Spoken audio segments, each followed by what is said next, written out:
natural-born lover. Juliet said, baby, baby, don't you go another further. Julie was doing some hanging on the balcony. Romeo run round, down on the ground, boiling at 100 degrees. She said, Romeo, Romeo, where you at? Come on, baby, won't you love me like that, like that?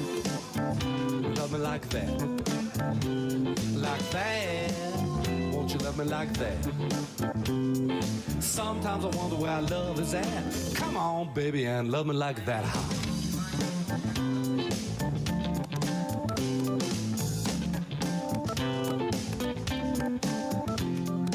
Big John Smith was a man, just a man of the world. He took little Pocahontas, be his Indian girl. He said, Pokey, oh Pokey, don't you know how I feel? Then she threw her little self all over the man, cause the chief got wind of the deal. Said, Daddy, Daddy, don't you take his wig hat? Come on, baby, and love me like that, like that. Oh, won't you love me like that? Like that. Love me like that. Sometimes I wonder where our love is at. Make it easy, baby, and love me like that.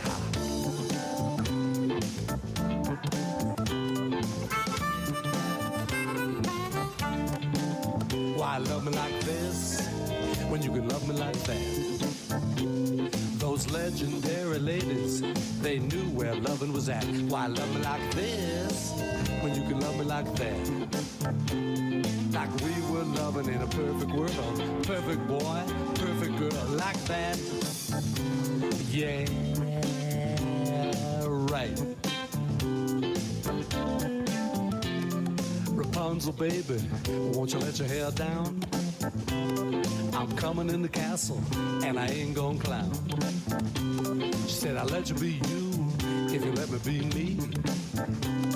And it just so happens I'm waiting for a man, the one that's gonna set me free. And the long blonde hair is your welcome man. Come on, baby, and love me like that, like that. I want you to love me like that, like that. I want you to love me like that. Romeo, Romeo, where you at? Make it easy, baby, and love me like that, like that. Won't you love me like that, like that? Won't you love me like that? Sometimes I wonder where our love is at. Come on, baby, and love me like that. Won't you love me like that? Why love me like this when you can love me like that? Won't you love me, love me, love me, love me, love me, love me, love me like that? Love me, love me, love me, love me, love me, love me, love me like that. Won't you love me like that? Ha, ha. Yeah, right. Won't you love me, love me, love me, love me, love me, love me, love me, love me, love me, love me, love me, love me, love me, love me, love me like that?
Magnifique. Ah, c'est très difficile de ramener les gens maintenant. Hein. J'ai fait de mon mieux.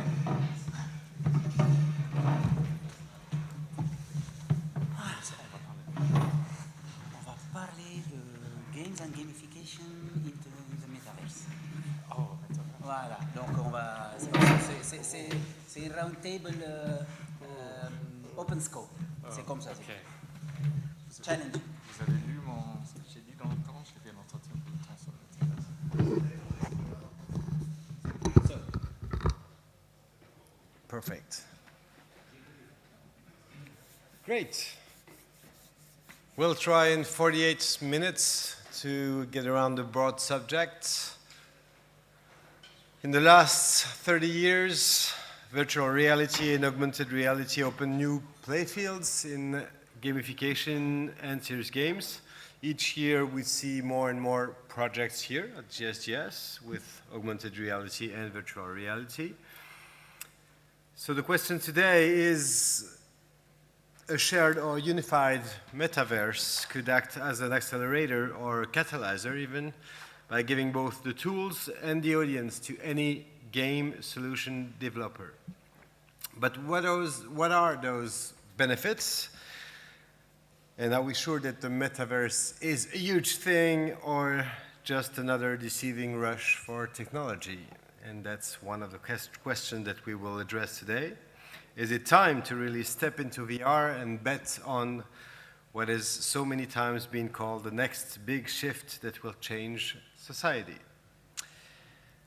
So, first we'll shortly discuss VR in serious games and then discuss the metaverse itself and if we think it stands a chance of being a thing, and how could gamification and serious game could benefit from it.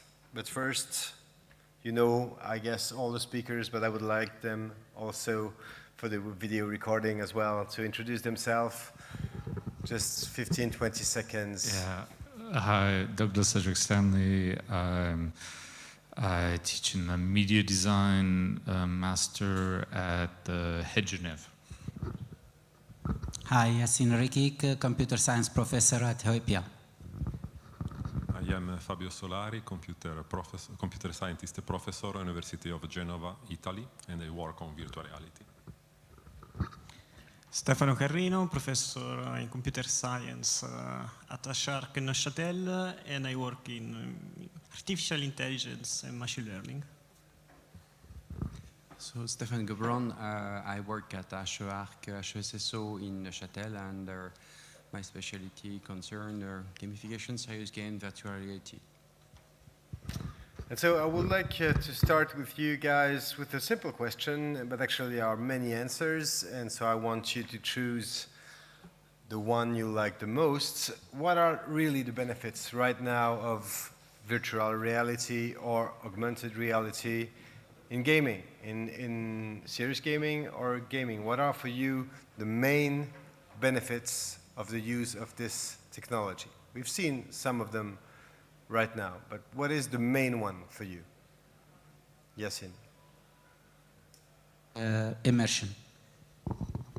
If I have to select only one word, it will be immersion.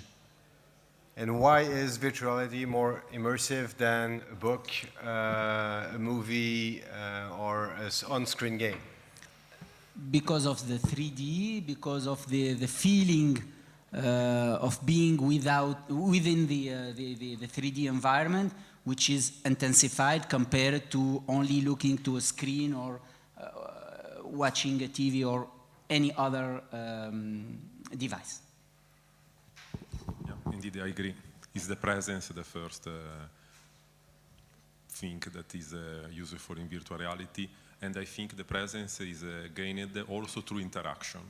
Since when you are in virtual reality, normally in the game you are active in 3D, and these augment the presence that is important to feel there as in reality.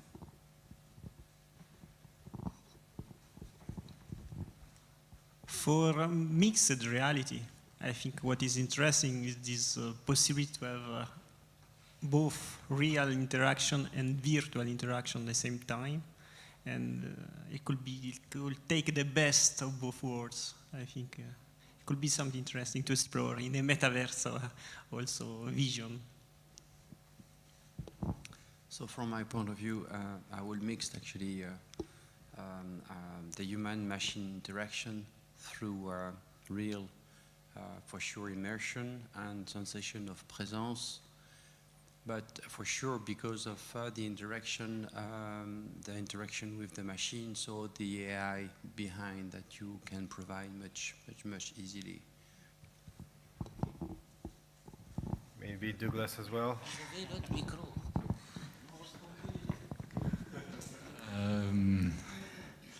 So for me, with VR, we don't have any of that yet. We don't have the immersion yet. It doesn't work. It still doesn't work. It sort of works, I guess. And the sort of work is intriguing. So I continue to explore it. But none of the fundamental design, language, human HCI interaction, none of that work has been done, for me at least, to a satisfying level. Sort of like I was in the early days of multi-touch in like 2000, I created a multi-touch surface.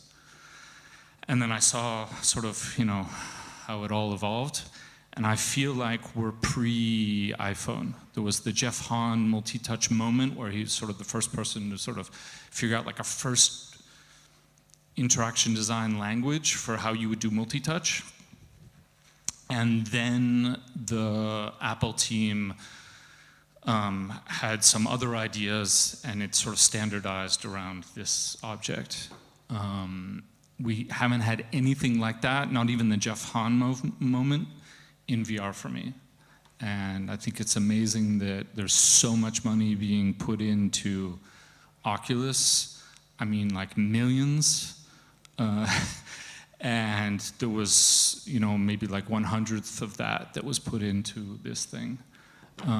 So it's kind of like the 6th or 7th rodeo that I've seen. I mean, I'm probably the oldest one here. I don't know, but anyway. So I remember like in the 90s being at Silicon Graphics and, they would like show me. And I remember caves. I remember working, I was in residency at the ZKM and all the fundamental work that was done there. Like I haven't seen anything change from all of Jeffrey Shaw's work, where you had the same problem of immersion that hadn't been resolved, but kind of the promise was there. And then there were, but yet, there have always been these little moments of sort of, maybe a crack of light. You go, oh, that's an interesting experience. Like I really liked the bat experience that I just had, and I had like an immersion experience there.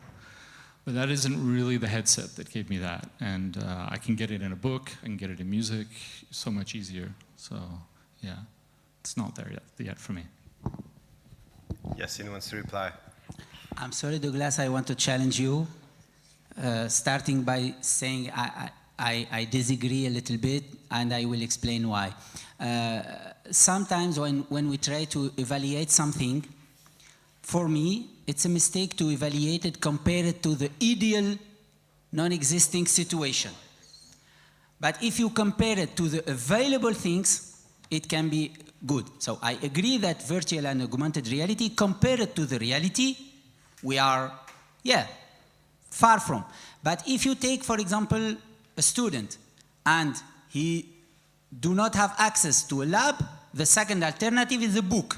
And between them, you have situated simulation with, let's say, 70% of realism. This is a big thing. So for me, if we compare to reality, we lose from the beginning. But if we compare with available things, for me, the difference between clicking, it depends, of course, of the game and of the situation, but in many situations when we need presence, realism, and immersion, there is nothing to compare between immersive technologies and a screen. So this is my point of view. Two totally different concepts, realism and immersion. And what ideal are we moving towards? Like the problem here, someone came up with a design language. There's other design languages that people could have come up with that also could have worked. There's not necessarily one. And that's one of the things that we do in media design at the head, is that we continue to explore some interesting, intriguing types of interaction. And if the carrot is realism, we're never going to get there. We don't need realism. Like, for me to have an immersive experience, it's like, for me, it's one of these words that I overuse, but there's all sorts of poetics that can get you there without needing realism. And in fact, realism often gets in the way. And so once you realize that I don't need to have a gazillion levels of sensor, of touch sensing and smell touch, and I need to get parallax right, and I need to get also, I don't need any of that if I have a really intriguing, poetic experience. I project everything I need into it. I mean, I don't know how many of you have kids, but you create virtual reality, bedtime, open up a book, and you create virtual reality with very minimal means. And those are things that need to be designed. And then they need to be designed and engineered, if you will, but it's sort of like, it's a complex, chicken and egg sort of thing that we have to figure out. But for me, the realism goal is actually not only a false illusion, but it's actually the wrong method. I would like to take a step further now. We've seen some benefits. What makes VR still what it is? Douglas said it's not there yet. There are a few challenges, like the cost, for example. But what are for you the main obstacles of VR being a thing and not something that we will discuss only in closed circles, but the broad thing that everyone can get a VR set at home? I don't know, how many guys have you got a VR set at home? Private one. Okay, but that's most probably not representative of the society. So what can make a change? What can make a change? Is it only a question of cost? Is it only because we think VR has a wow effect, or we don't believe in it? What's the reason? Well, it is very true that there was kind of waves from the very early, like I would say late 70s, and then in I would say early 90s, and then early 2000s, and more recently in 2017. In 2017, what happened is that, at least for concerning the hardware, there was an hardware that was cheap and that was not making people sick after 5 minutes of using it, and available and fairly stable on the market. That did change quite a lot of things in terms of HMD that everyone could buy. That was a real breakthrough. Concerning the fact that we have an experience in terms of immersion, personally, I believe that if we got to the point that it is a true immersion and sensation of presence, it's quite scary from my point of view. But I mean, scary maybe in the sense that I am just too much in the physical world. And in terms of vocabulary, I have an issue with the term virtual reality, because the virtual reality doesn't start, I mean, it's becoming not virtual, but more digital or numerical reality. Because you will be able to go to your bank and get your money, and I mean, and then interact with things and make choices where people in the physical world will truly feel. So it's not virtual anymore. So that's why, I mean, it's a gate that we are clearly opening nowadays. Stefano, what is for you the main problem of only a few hands here and less hands in the whole society? Why haven't everyone bought a VR headset right now? I truly believe that cost is the main issue, because a few months, years ago, we start to see mainstream games that are pretty interesting, but if you don't have 500 bucks, let's say, to spend on headset, it's a problem. You don't want. But if you already have something else that you can use at home, you will just buy the game that is compatible with that. I think cost is still an issue. When a headset comes together with the console, we will have more products, more games, more whatever. With. Fabio, you work with VR in your project. Are there other limits, like, I don't know, physical limits? We're speaking a lot in the society right now about screen effects, about blue light, about what it's doing to our eyes, our mind, the addiction maybe as well. Are those criteria in your model and when you choose to go VR? I think the problem about VR is cost, but also the hardware, the device.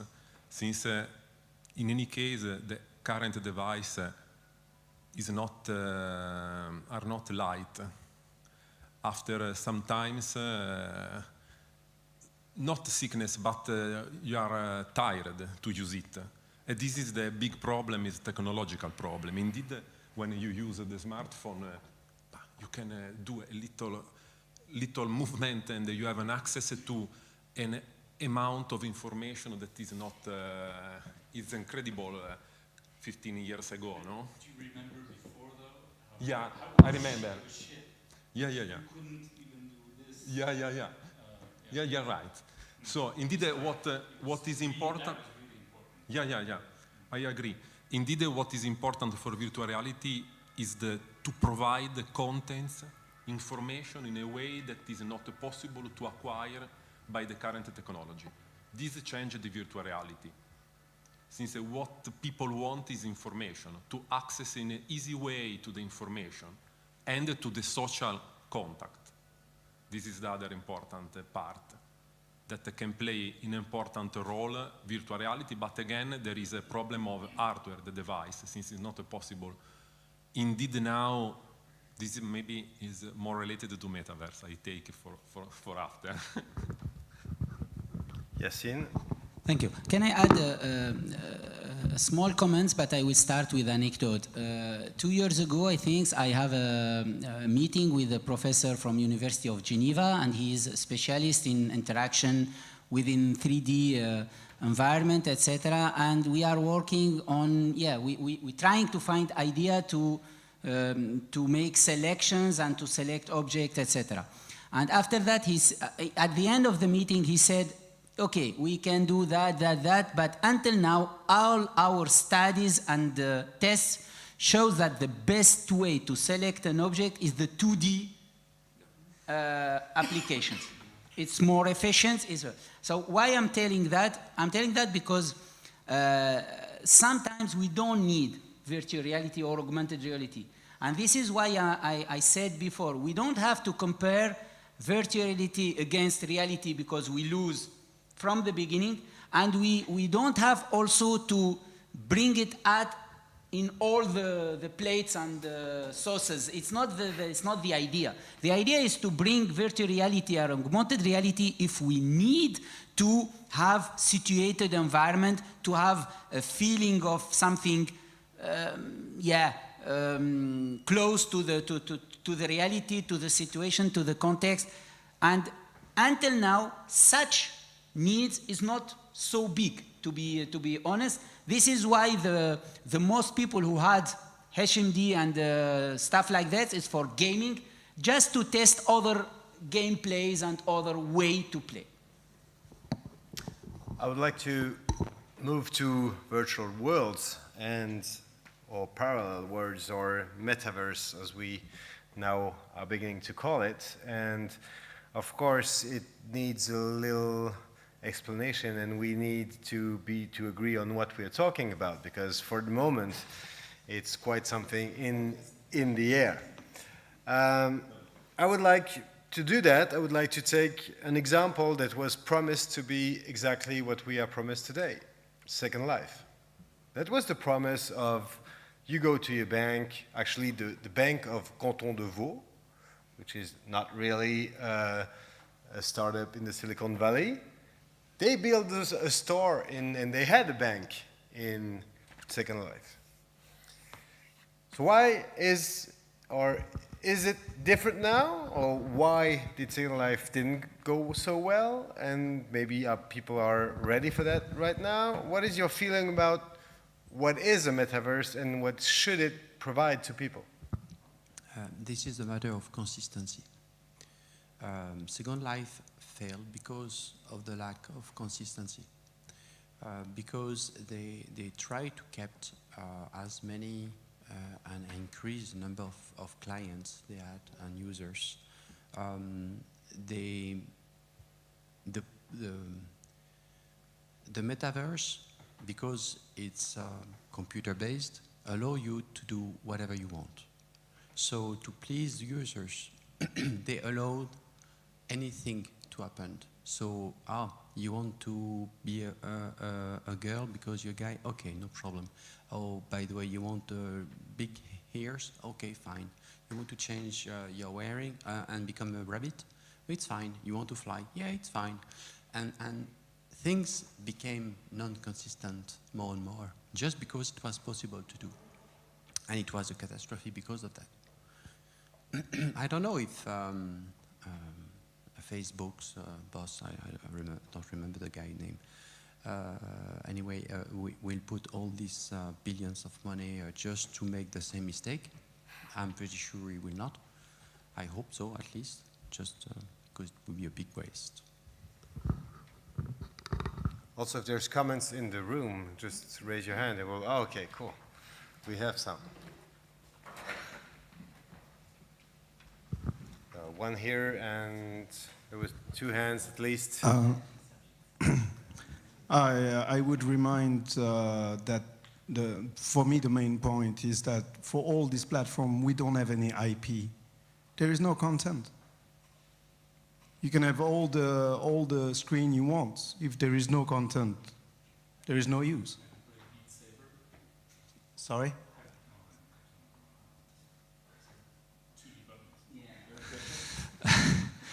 Have you played Beat Saber? No.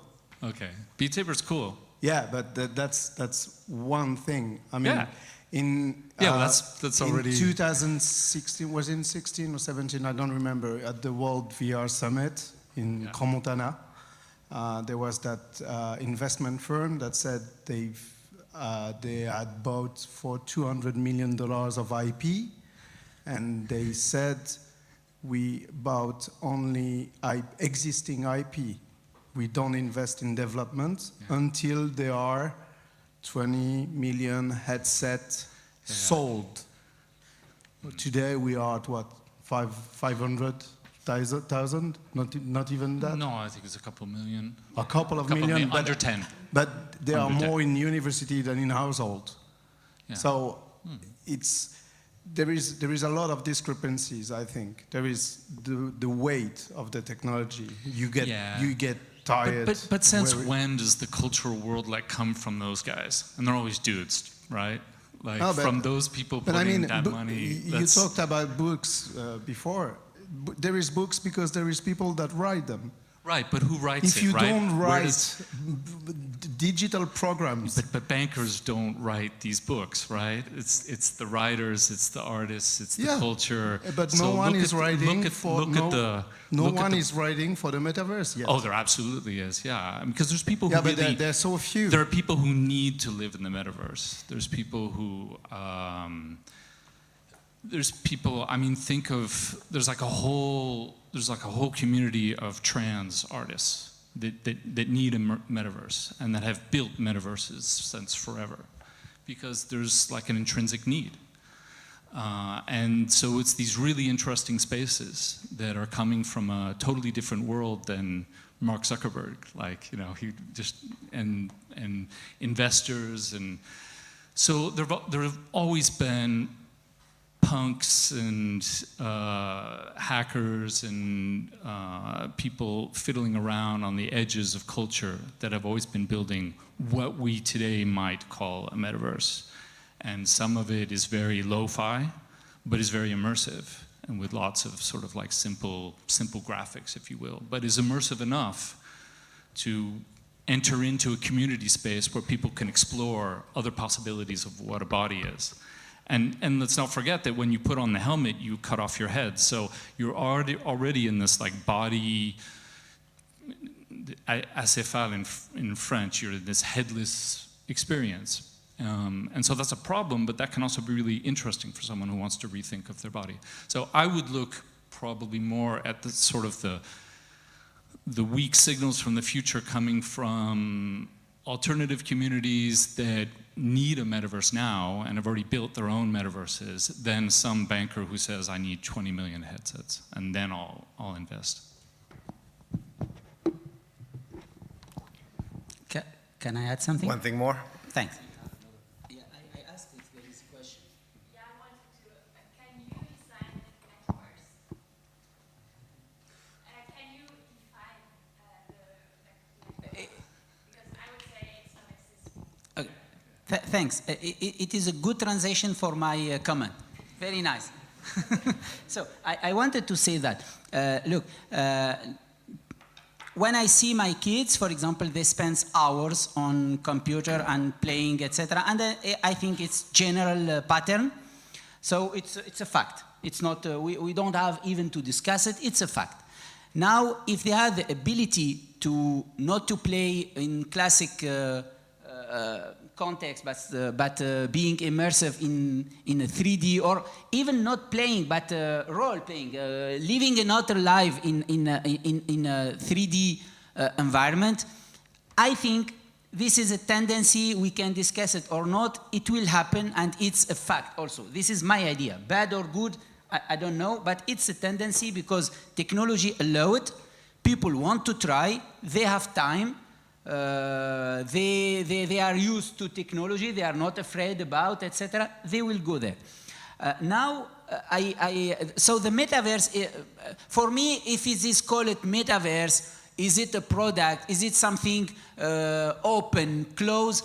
This, the market will decide for that. But for me, metaverse, it means this capacity to live, to act, to decide, and to play within a virtual world. Commonly, this is the definition. Is so simple. So it can. No, internet is not 3D. It's not immersive. Oh, you didn't say 3D. So I think that's. I'm going to butt in here. There's a definition that doesn't come from me. It's this Tony Parisi. So if you know who this is really interesting person who. Because, I mean, I've been working with what people are today calling metaverse since forever, but I've never really believed in it. I think it's intriguing. But Parisi is deep in, and he has, I suggest you read it. He has a Medium post called The 7 Rules of the Metaverse. And I'm not going to read the whole thing, but I'm going to read you the 7 rules. And I don't know if I agree with these rules. I don't care. I think it's interesting. So the rules are, rule number 1, there is only one metaverse. Rule number 2, the metaverse is for everyone. Rule number 3, nobody controls the metaverse. Rule number 4, the metaverse is open. Rule number 5, the metaverse is hardware independent. Rule number 6, the metaverse is a network. Rule number 7, the metaverse is the internet. Yeah, so I agree with that, and it can be the internet, but in 3D mode. It can be the definition. I agree, but I wanted to emphasize something. Spending time in a meta world, has always been fun, and it will still be be fun because we have only one life, and if we can live 5 different lives within these only real lives, it's always fun, I think. So it's a fact. We cannot avoid it. I will try to drive you back into something that exists, actually, and it exists in gaming. And it's a bit of a sensation of those last years. We can take Roblox, for example. We can take Minecraft, for example. We can take Fortnite as well, because in Fortnite there has been a live concert, for example, that was really nothing to do with the game, but it was in the game, and the concert itself in the game is a way of creating a virtual world where something happens that doesn't happen in real life. So I would take those examples and ask you one question. Do you think the metaverse will exist as one unified external, virtual, digital, we'll see, world? Or as gaming or as other things, we will stay with some niche. We'll have a museum metaverse, we'll have a gaming metaverse, we'll have a professional metaverse where you work, where you meet with people. And those metaverse could come from different companies and different people. So do you think one metaverse will exist as one internet? And we can question that as well. Or will it be a multiple metaverse?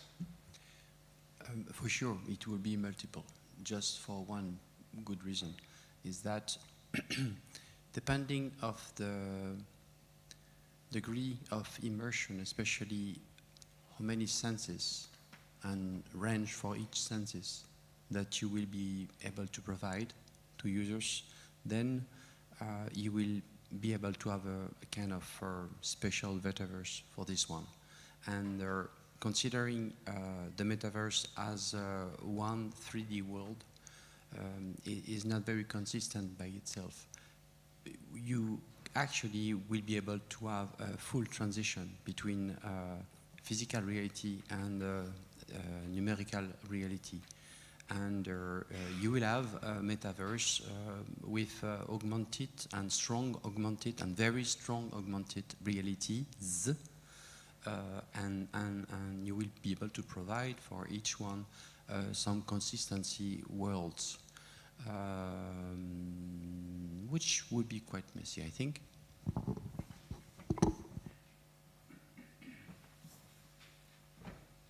Stefano? But for me, the first rule of the metaverse is that it should be one, because the advantage that we are looking for also from a technological point of view is that we can provide a platform for developers, or for developers of games or solution or whatever, that they could come in the metaverse and provide content. It's also a platform that should simplify the development. Now here in the past 2 days we saw 20 papers, 20 presentations in 20 digital different worlds that they share maybe Unity or some engine behind, but the advantage there is that we could have a common field in which we can go, okay, everything is already defined, we have standards, we know how to interact inside this space, which are the rules, and we can create content. It could facilitate the creation of new content. That's what we are looking for. That's why Roblox works, for example.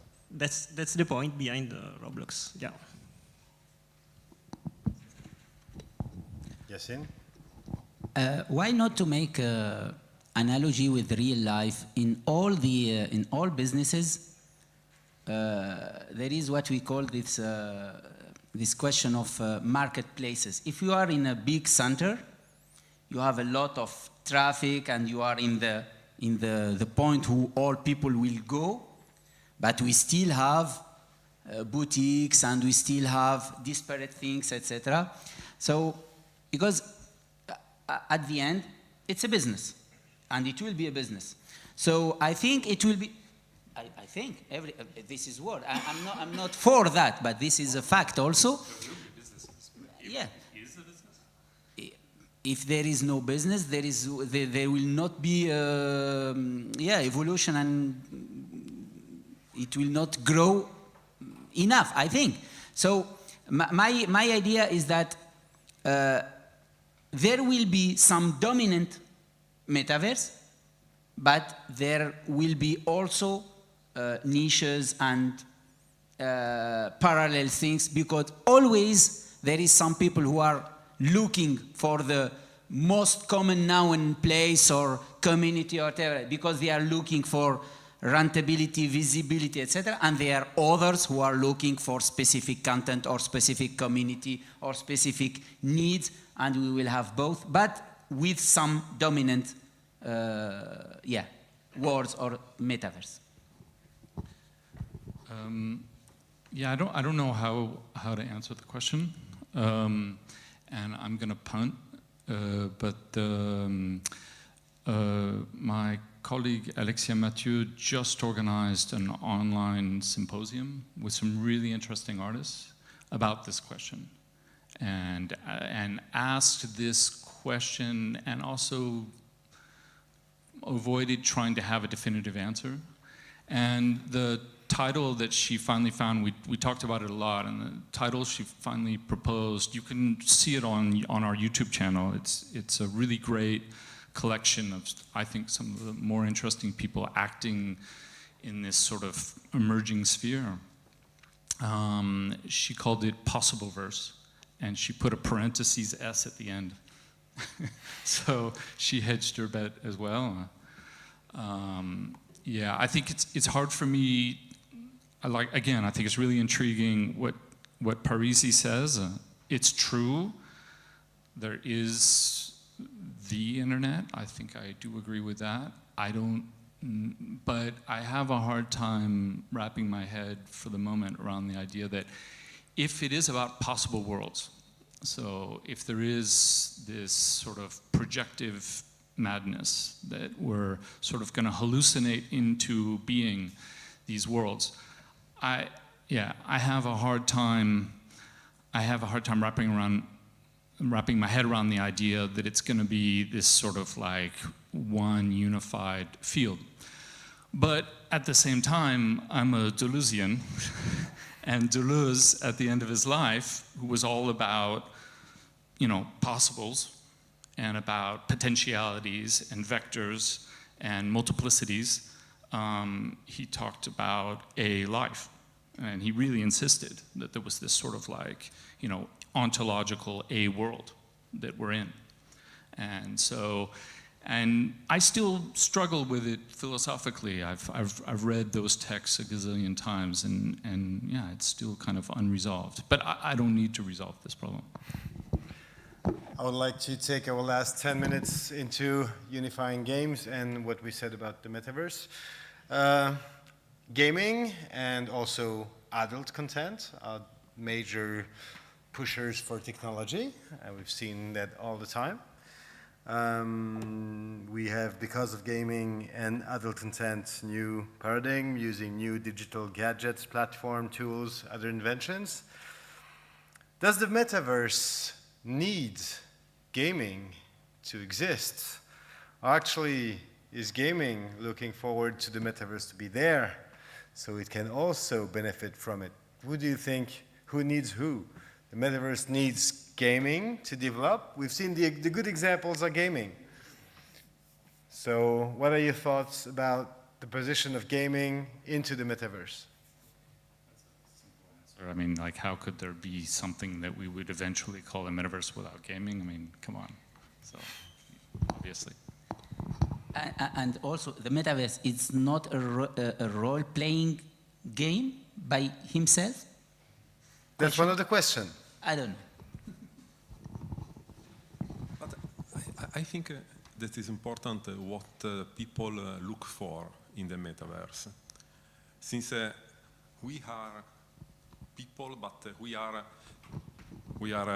not similar to the most people in the world. We like technology, we like virtual reality, augmented reality. But what is important is what the people outside our group want. gaming is important. A lot of people play a game and is engaged, but also to look a movie is emotional engagement. But if you look, I think, to what is the lack is the social interaction. Most people want to interact with other people.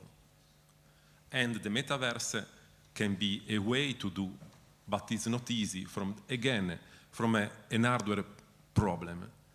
We need, when we interact, we can phone without see people. When we see a conference, a video conference, we see people. But for instance, if you talk with a psychologist, it's not easy to do a psychological session, since it's not possible to see in the eye the people, since the camera is here and the monitor is here. So this is a stupid thing, but there is not the engagement of the eye, and this is important. And another important thing for the metaverse is to replicate the facial mimic, since when we meet people in person, we see the face, we see the body. And psychologists say that the most important information is not only the word when we interact. The feeling and the empathy is important, and this must recreate in some way the face in a natural way. In psychology, it's also called a seance. I think it's an important distinction. It's not only a session, it's also a seance. Charged work.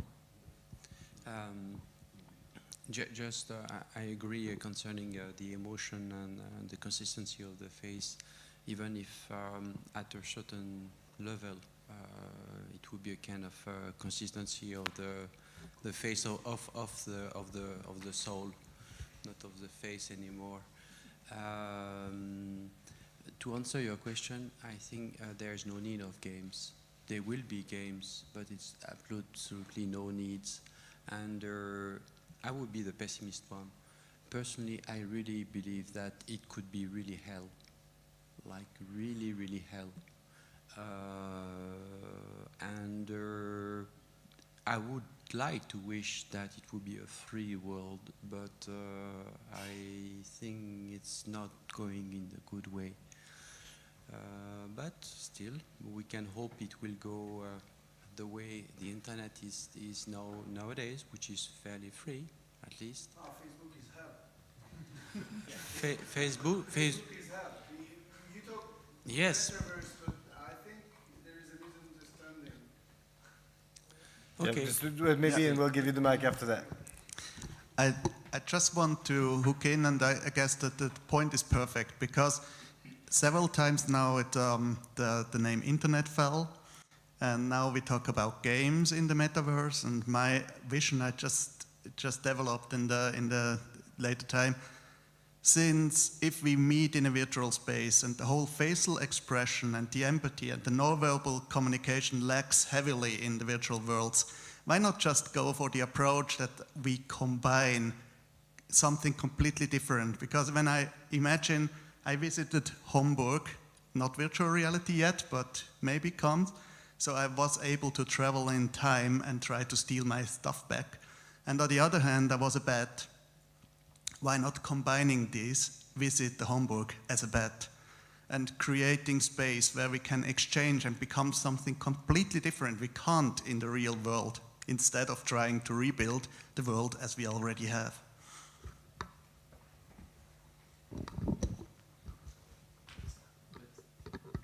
But still, you need consistency.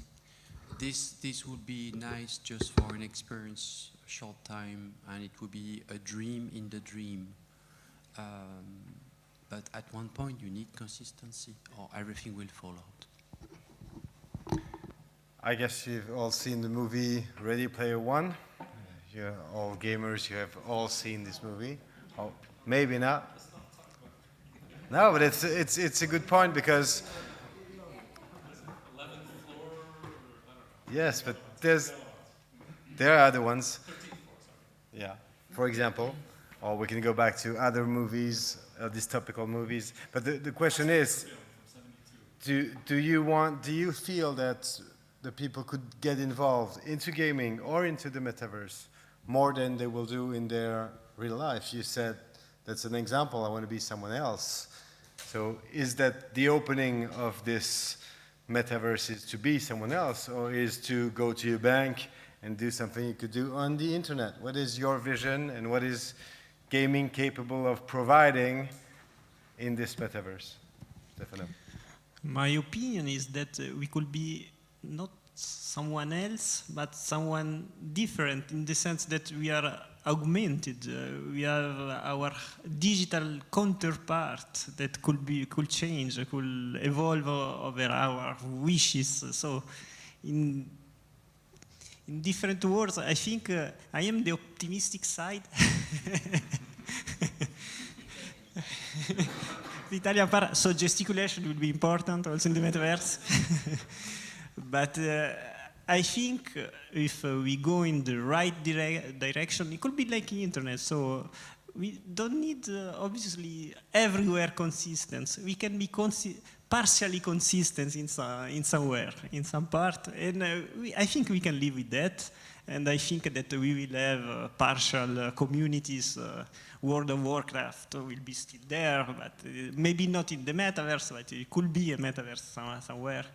But yeah, in my opinion, I think there are the possibility to have the fantasy, the imagination, to augment what we can have in the real life with something nice, some new experiences that can be engaging, that can help learn new stuff. So why not?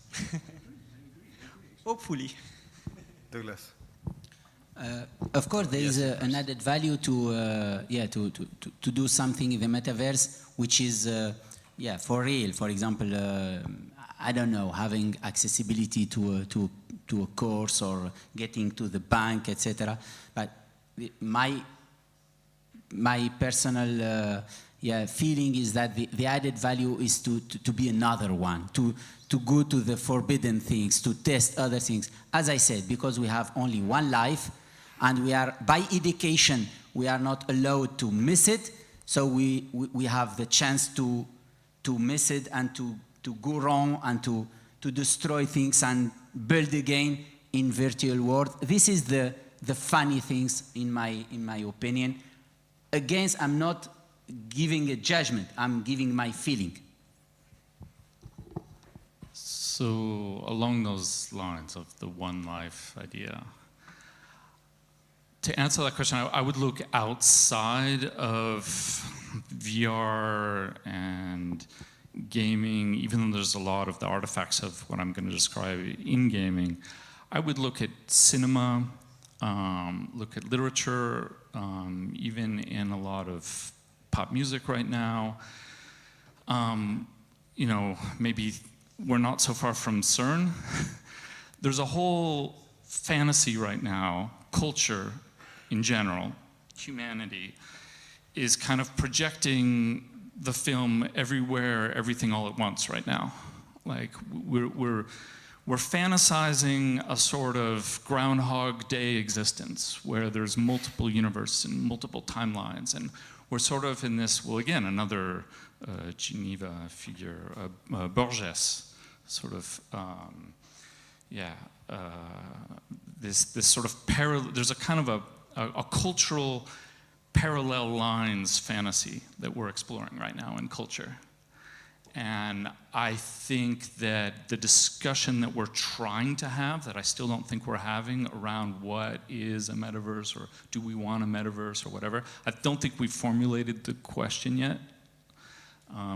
But I think it comes from that impulse. And I'll try to keep the timing for the trophy, so I'll just ask Stéphane Gobron if we are going to have a 2042 GSGS in the metaverse, 43. or in real life. 42, 43, I don't know. 2042? 42. For sure. Actually, we are thinking about 2023 already on the metaverse. That's good. I'm kidding, of course. Yeah. We'll see. We have some news just now. We'll make a final presentation. Thank you very much. Thank you for the audience. We can give a round of applause to our roundtable guests.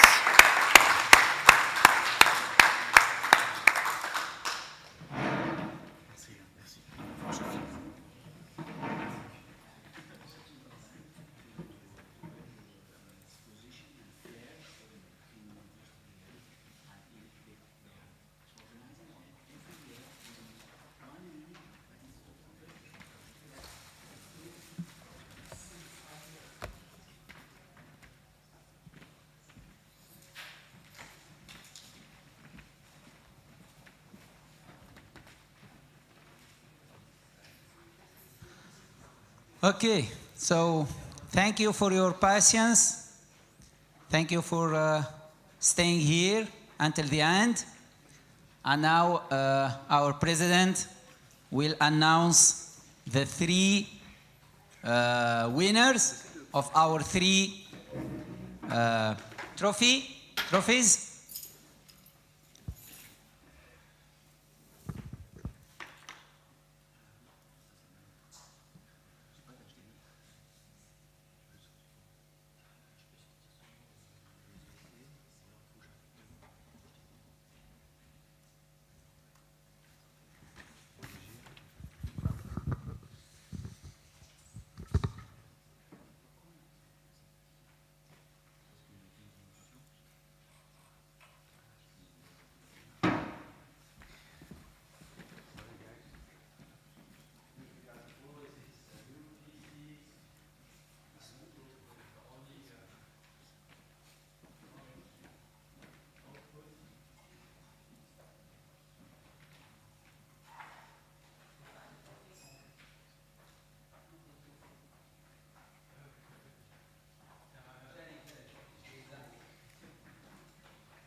This one. Hop.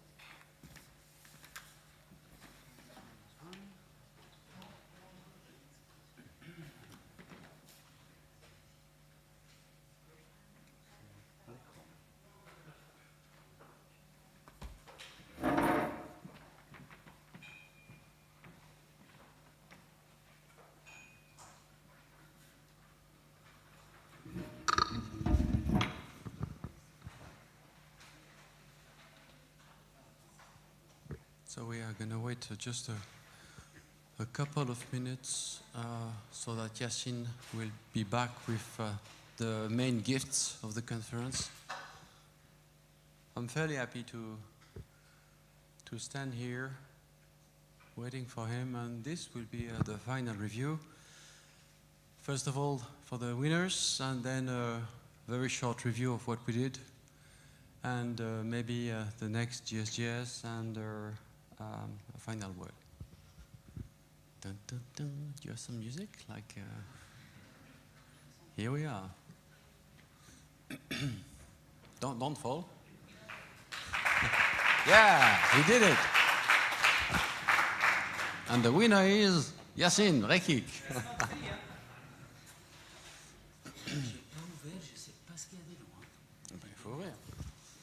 Okay. Oh, we do have a small wall. Yeah. Ta-da! You could help me. I'm alone here.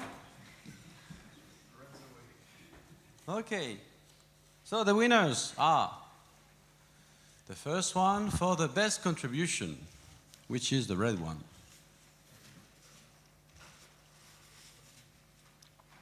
Oh, tu peux le garder, hein?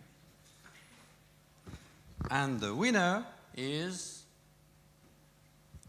I don't know how to spell that, Thibaut Allesborn for EPFL is not here today. He is sick, actually, but the jury members.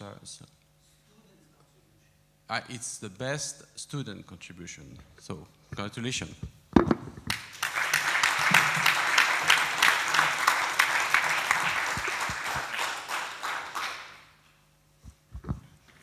and the blue one. So the best talk is, ta-da, suspense. It will be Eliane Zierman.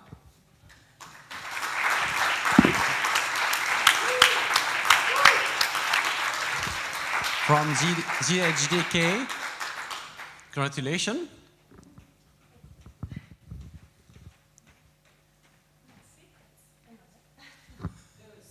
Yeah, a speech?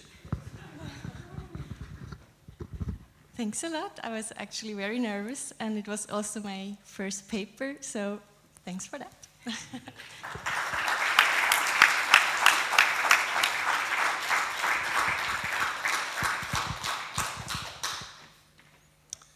And finally, the best paper, the black one. Oh, they changed the color? Okay. Okay. We'll make some exchange. Is Janina Woods. So she is not here, but there is a representative from HSLU. Congratulations.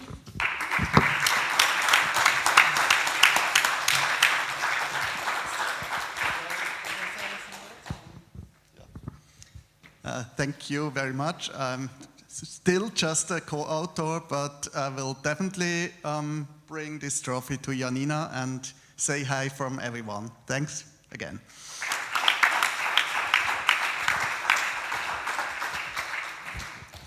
And once again, I would like to thank a lot the head Geneva for making this reward. Every year there's a new design. I think it's really, really, really impressive, the idea they bring. Okay then. GSGS was like 25 events, 5 invited guests, networking session, some workshop and a social event. Maybe you can recognize you on the boats, some of you guys. Thank you so much. For the small gift, the Enigma, the idea was basically to take a look at the images there, and you would be able to find the paper that would be part of these images. And then there was some stars, and it was written here, binary stars, so you could use it as a binary code. So this would give you 0, 1, 0, 0, which would be 8. And this one, 1, 0, 0, 0, which would be 16. No, just a minute. No, 4, this one. Because the 4, 8, and maximum would be star, star, star, star, star, which would be 15. So, and then the int was this word for each. So you detect on the text, corresponding text, this word. Count until, for this one, 4, and you would get another word that you would put here, and here, and here, and here, and here, and here, and here, and here. And you would get the question, what is the best word for serious game?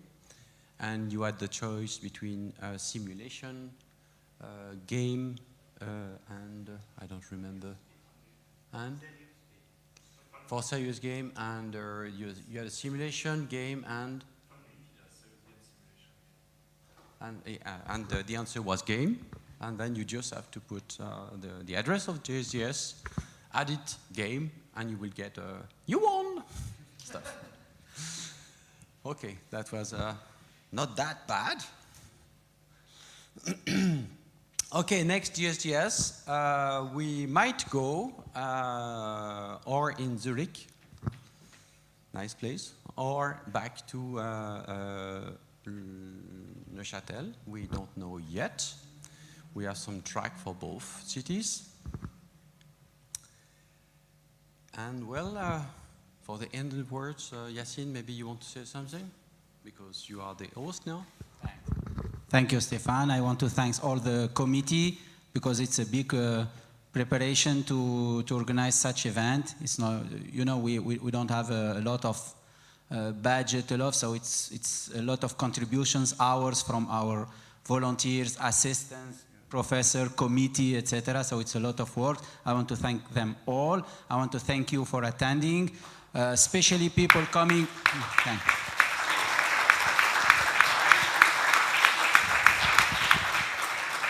We have people coming from far away, Canada, Colombia, German part of Switzerland, which is more far away than Canada. It's a cultural barrier, it's not, I'm joking.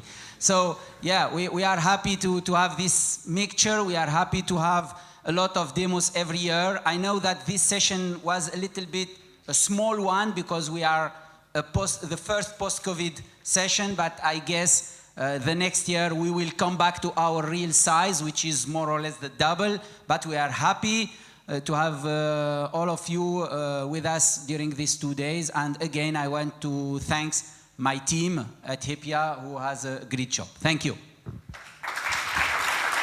And finally, I would like to thank Yassine, Rikik for all the organization here.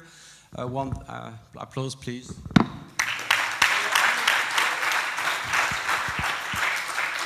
Thank you to all of you attending, especially because, I mean, that was quite sweaty and very hot here. And thanks a lot, special thanks for the demo and all the work that has been done. I think for demo part, at least, that was really, really great. I was really impressed, and thank to you guys. Bye-bye. See you next year.